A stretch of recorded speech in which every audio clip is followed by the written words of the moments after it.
Okay, we've been in ministry, youth teens ministry for around 20 years now. And I feel there are some factors we don't look at. We are so focused on saying that what affects students and their academics, drug addictions, and everything that revolves around them. But then we forget the other contributing factors that we might be the contributor. And I'd like us to discuss that today. Okay. And one thing that I've observed is most of these students, what is really disturbing them, or most of the cases that are disturbing them, are family issues. Yeah. Issues that are not about them, but are from their homes.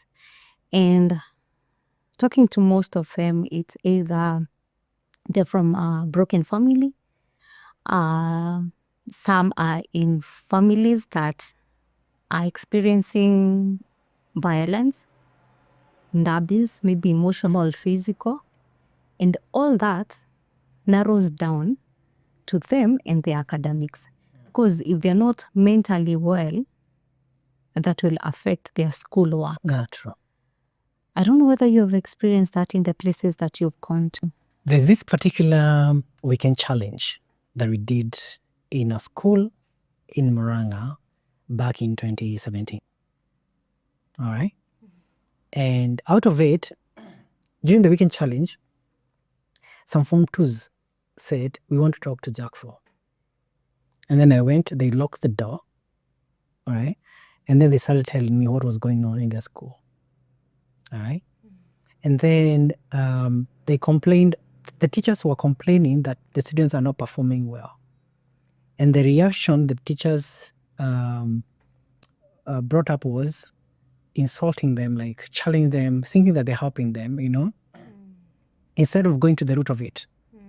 So the students talked to me about all that stuff. And then some of them confessed why they are behaving like that, why they're performing like that. And then I used to, what do you get right now? They say a certain grade, and then what marks do you come with when you come in to report to Form 1? Has emerged. So these are bright students, but their performance are deteriorated. And then some of them now started confessing why they cannot concentrate in class, why they will not perform. And they were talking about family issues. My mom and dad keeps fighting. Sometimes I go to the field when I'm so stressed causing all this. And they really talked it out. And what I realized that it had nothing to do with school. Yeah. It had nothing to do with the academics. But it is a contributing factor. When a student is in class, there's a whole life going on outside a school. And that's the area, like, I feel like the school system ignores. Yeah. The counselors in schools ignore. That these kids, they have a life outside school. And they bring it to the school. So what I did, I talked to the principal. I'm like, hey, you need to talk to your teachers. Teachers are mishandling the kids. They feel like they're not being supported. Instead, because they're not performing, they're like labeled and all that stuff, which is not encouraging. And she's like, should I call you the teachers? And I say, you talk to your teachers. I want to talk to the parents. So on the parents' day, they invited me to speak. And I remember I spoke, I think, for about, say, 56 minutes. And I started telling parents, I have secrets your kids told me and they haven't told you because you're not friends. And this and this. And I told them, you need to take your fights. Huko uwanjani, wachana watu, let kids be kids. Stop making them feel like they are bringing you up. They're raising you, all that and all that. And do you know that affected the performance of the school? It went up. Wow. When that was handled. So it's true. That's when I also realized that the many students today, even those who have completed school 3-4 years ago, wako wapi kwa tuk-tuk, kwa bikes. Hata ukilipa na M-Pesa, the third name is the mother's name. Even a school, the third name is the mother's name. That told me they are no father figures. They are coming from broken homes. So I agree with you. There are whole factors that affect the performance of the students at school that have nothing to do with school, have nothing to do with academics. And we, either overlook, we're ignorant, or we do not care. You know what I found worrying is that a student can say they look forward to when they are in school and not at home. Yeah, sure. And they wish they don't go for holidays, and they wish they don't break for midterms, because what they find at home is not something they want to go to. Yeah. And it's really disturbing, because when you talk to such a student, like you said, they are good performers. But then whatever is happening in their lives affect their performance. And let's be real, they can't just ignore what is happening outside the school. You know, we can't tell them, you know, you have a life, focus on your education, focus on your books. The fact is, they'll still go back to those homes. Even as we tell them to focus on their books and all that, and we want performance from them, we need to remember that, like you said, they'll still go back to those homes. And I think something else, like you say, that is affecting them is there are those who have parents, and the parents don't fight. But again, the parents are not present. Sure. Because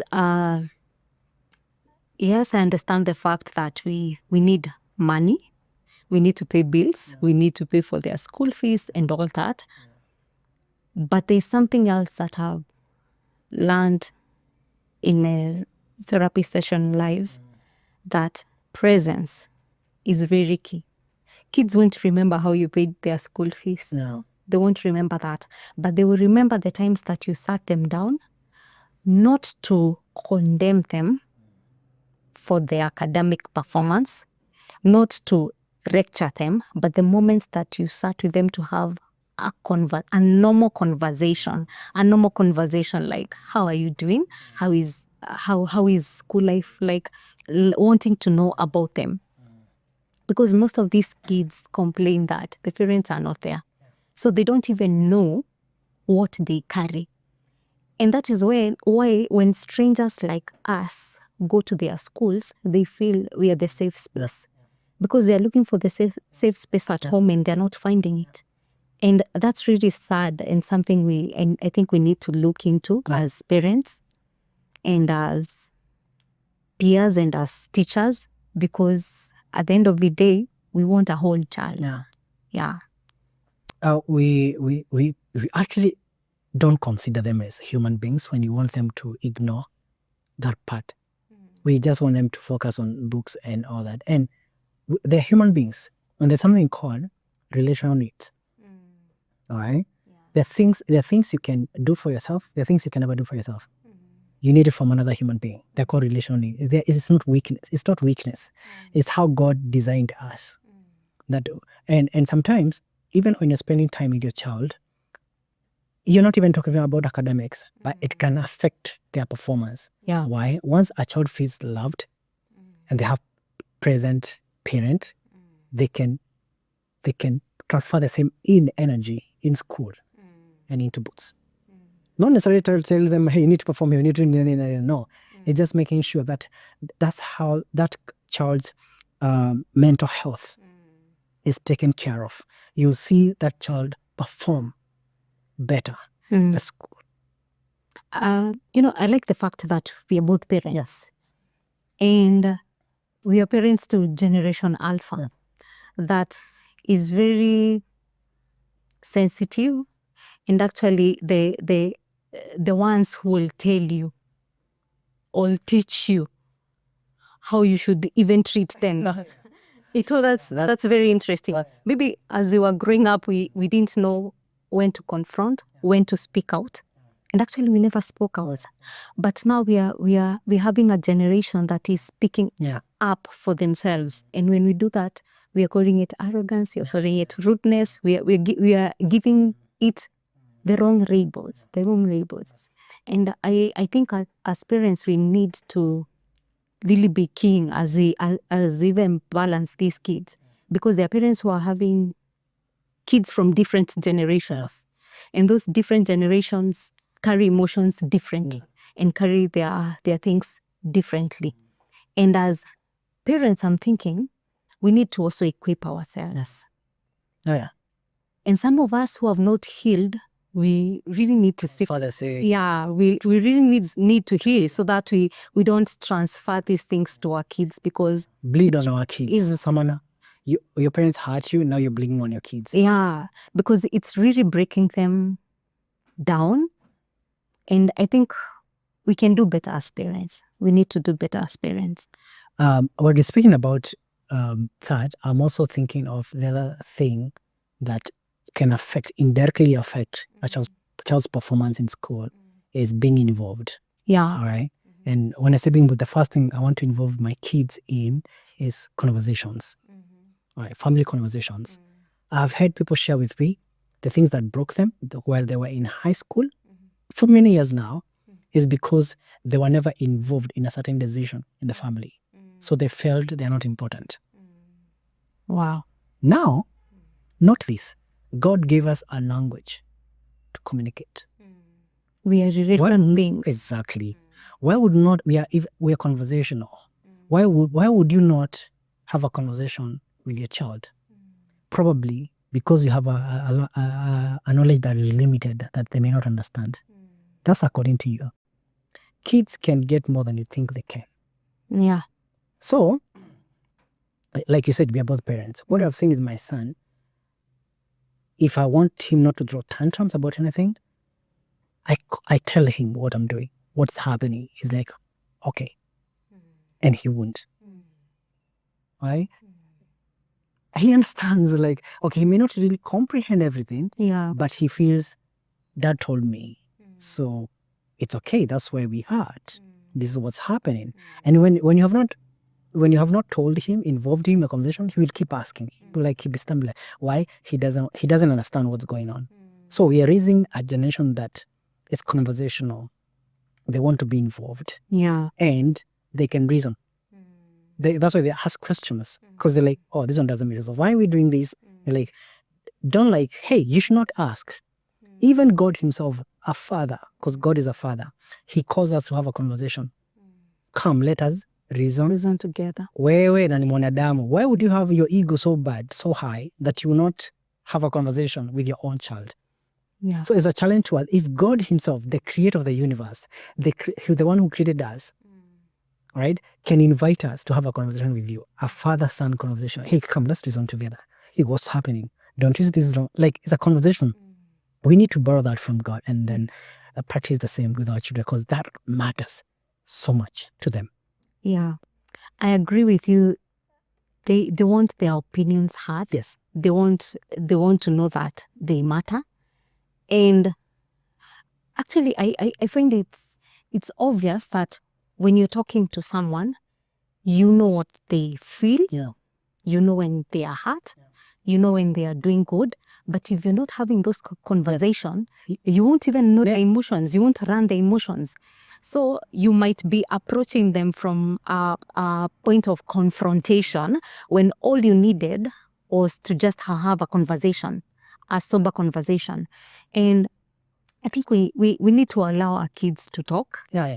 We need to give them time to talk to us. Let us not be the only ones who are doing the talking. Let's give them time to talk to us so that we can also understand where they're coming from. Yeah.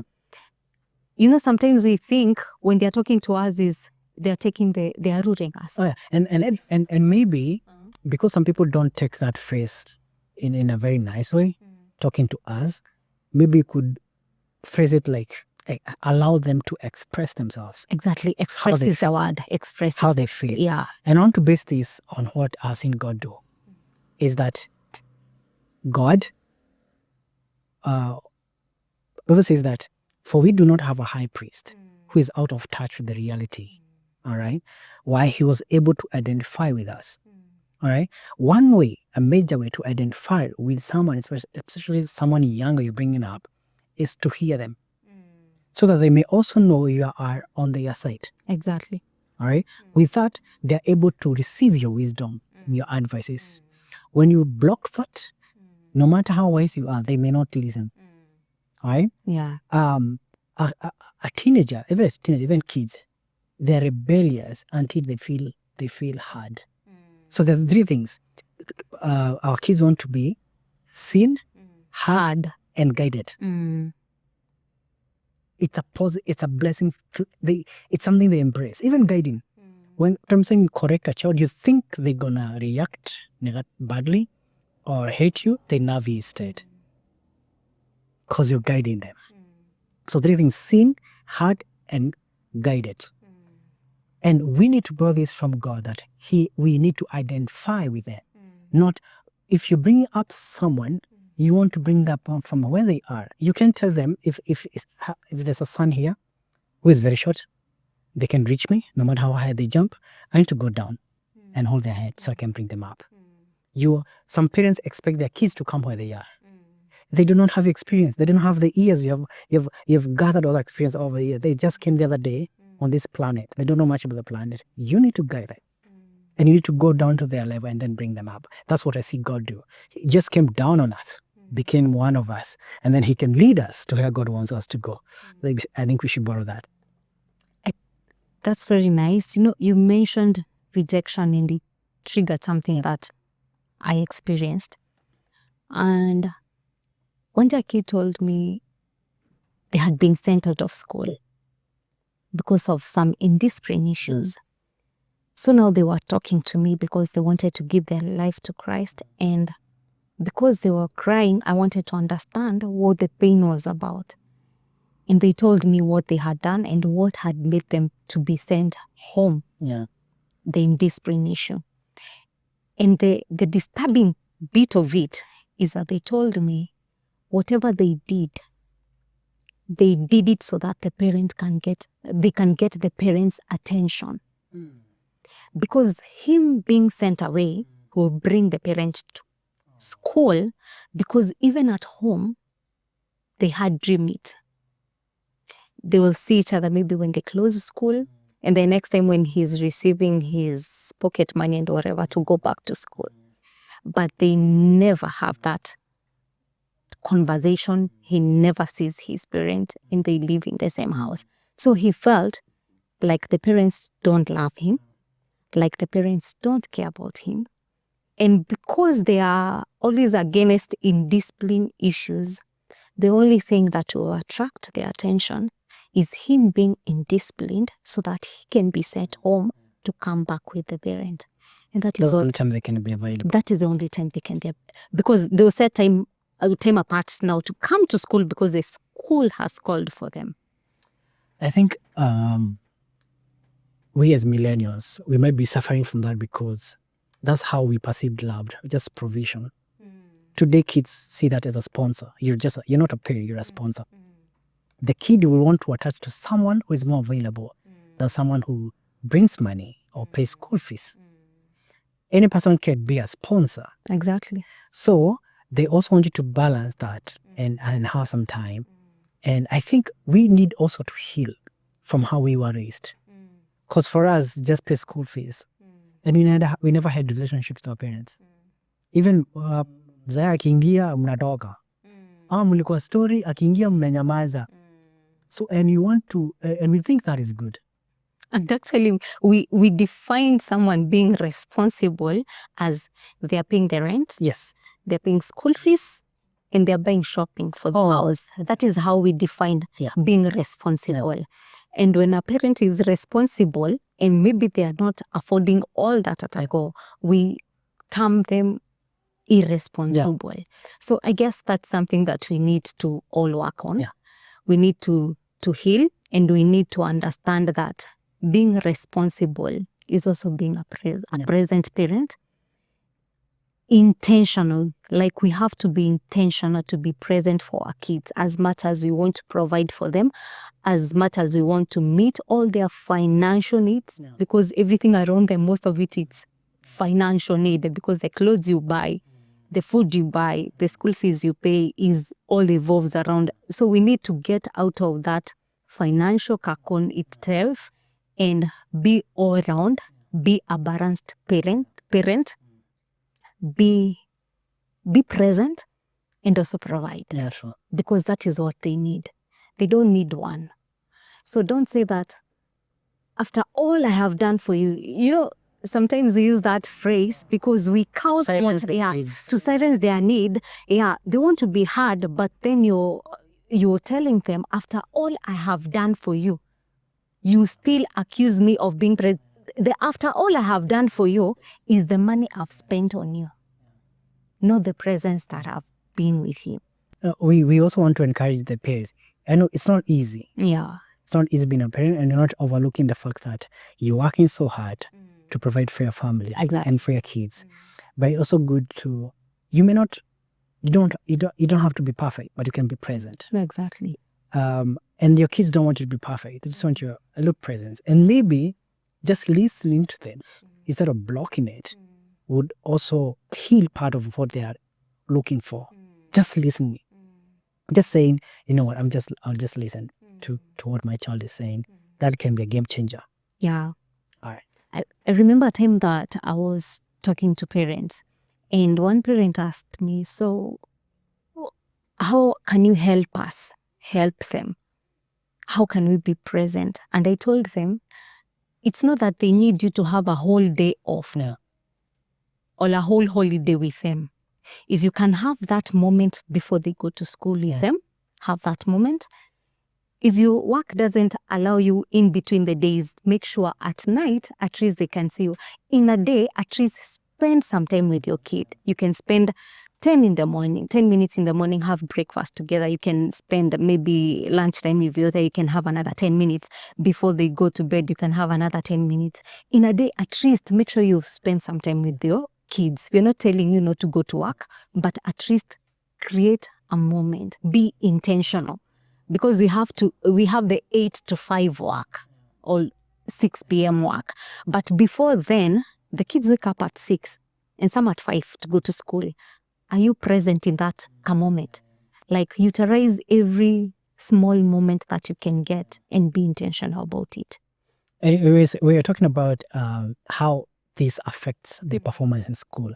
And one proof that is what actually happens at home affects them most is teachers. I've talked about, even in kindergarten and this PP1, PP2 grade leader, teachers know what is happening at home with their kids. Exactly. So you find a kid holding another kid, you can tell that kid sees violence in the family. They're exposed to You can tell there's another kid that was praying for other kids. Anguka! It's what the kid sees back home. Maybe the father or mother is a pastor or something. So, and they take their home to school. Actually, teachers can tell a lot what's happening at their homes. But just some teachers just choose to ignore what's happening and say, I don't care what's happening at your home. Don't hang pale kwa gate. Hang pale kwa gate. Umekuja hapa kusoma. How do you do that? And they're just kids. Maybe if we are more intentional guiding them, both the parents and the teachers, but mostly the parents. The teacher is not meant to replace you. It's meant to assist you. And you're the first teacher and the most important teacher. So, and actually what you teach your kids, they actually go and teach others at school. I've had cases whereby the mother of a child is lesbian. All right. So the kid takes that to school. And another child, all right, is brought up in upright way. And this child rebukes this child, and the child reports, no, this to the mother. So both the parents met at school. Yeah. It was very serious. That's fine. And then I think this parent who brought up her child straight, and she told, if someone behaves like this, that's from the devil. So this child innocently told this child, your mom, where did you learn from? My mom does this, and it's like, it's from the devil. So the kid reported, you call my mom devil. So there was a case at school, and this parent said, I support my child. And if that's what you practice at your home, just make sure I also have a home and bring my child. So I will not rebuke my child because she stood by her belief and But you can tell both families, both cases is what kids are learning from home, being to school. And maybe maybe what we can say even as we're winding up is, I know there is the aspect that we said all the society came up with this phrase that teachers just teach and go home. But teaching is a calling. And I believe it's beyond just teach and go home. The problem is the balance that is there. Sometimes the parents refuse, or rather ignore the parenting aspect of it and leave it for the teacher. And the teacher can't handle it all. But because the teachers are also parents, there's a bit that they do. Yeah. And sometimes when they do it how we don't want them to do it, we get mad at it. And now the teacher becomes the bad person. And I think we need to come to a place as parents that we all agree that these kids need both of us. True. So we need to come to an agreement that we are raising these kids together. It's not about who is getting higher than the other and all that. At the end of the day, we all want a good, disciplined child, an all-round child, a respectful child. And I guess we can start somewhere. Once we identify what we are doing wrong and where we are going wrong and where we need to correct and where we need to heal. Because sometimes we think correction is an attack because there is a bit of that us that is triggered because you have not healed from that. So I think there is so much we need to do. And I pray that God gives us the wisdom even as we raise these kids. There's a verse that says, train up a child on the way they should go. And even when they are old, they will not depart from it. Sure. I would say that I would encourage parents to listen to your kids. Listen. Pay attention. That might be the game changer. Yeah. Allow them to ask questions. There's nothing wrong with kids asking questions. Even just allow people to ask him questions. He's God. God is not and you've seen the Bible, like people really ask God stupid questions and disrespect questions, but he doesn't smite them dead. Yeah. Because he understands. He has emotional intelligence. He understands that child's perspective. You want to understand why you're asking, because they don't understand. They just want to, they're not trying to have an authority over you or attack you. And sometimes that's why you're saying we need to heal from our upbringing. You think your child is attacking you. They just want to understand why. So you stop listening by your triggers and start using your ears. True. Yeah. Yeah. So we can wind up on that. And my conclusion is, let's give our kids the attention they need. Besides the grades, we need more than that from them. And they need that for themselves. It's beyond grades. Awesome.